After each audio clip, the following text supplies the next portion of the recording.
Permettez-moi d'abord de rendre grâce à Dieu de nous avoir permis de faire le voyage en toute sérénité et d'être revenu au Sénégal en toute sérénité. Je voudrais d'abord dire toute ma solidarité et ma compassion à tous ceux qui ont été victimes des inondations que le pays a connues pendant mon absence. Comme je l'avais dit, l'État serait aux côtés des populations. Les services concernés ont été aux côtés des populations et l'assistance continue sur tous les plans.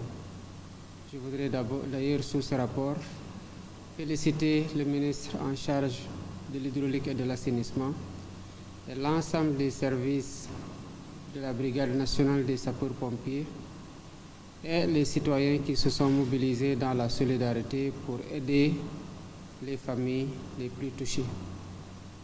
Relativement au voyage que j'ai effectué en compagnie de ma délégation aux États-Unis, il s'est agi tout d'abord pour nous de nous déployer dans le cadre de l'Assemblée générale des Nations unies, de défendre le multilatéralisme comme cadre unique de concertation et de règlement des problèmes dans le monde. J'en ai profité donc pour porter une voix et un message de paix dans un monde de plus en plus secoué par des turbulences de tous bords.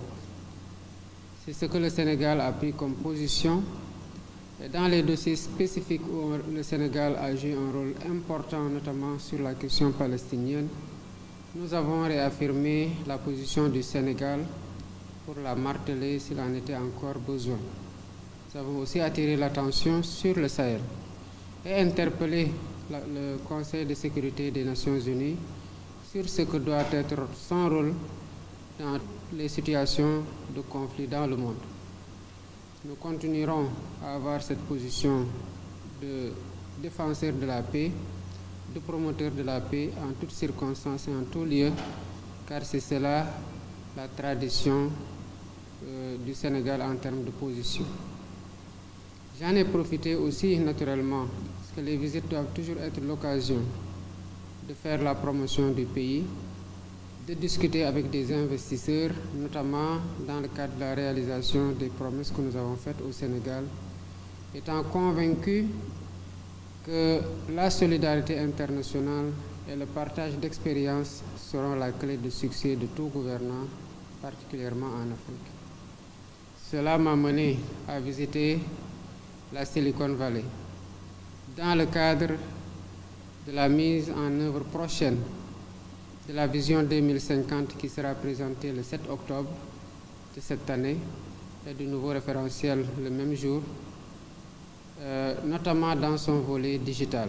Nous savons tous ce que les États-Unis représentent en matière de progrès technologique, ce qui est symbolisé par la Silicon Valley. Nous avons défendu ce que nous avons appelé le New Deal technologique, consistant à faire du Sénégal un hub technologique, non pas pour le Sénégal simplement, non pas pour l'UEMOA même, non pas pour la CEDEAO, mais à la fois pour toute l'Afrique. Et nous nous positionnons par rapport à ça, tenant compte des avantages comparatifs dont dispose le pays.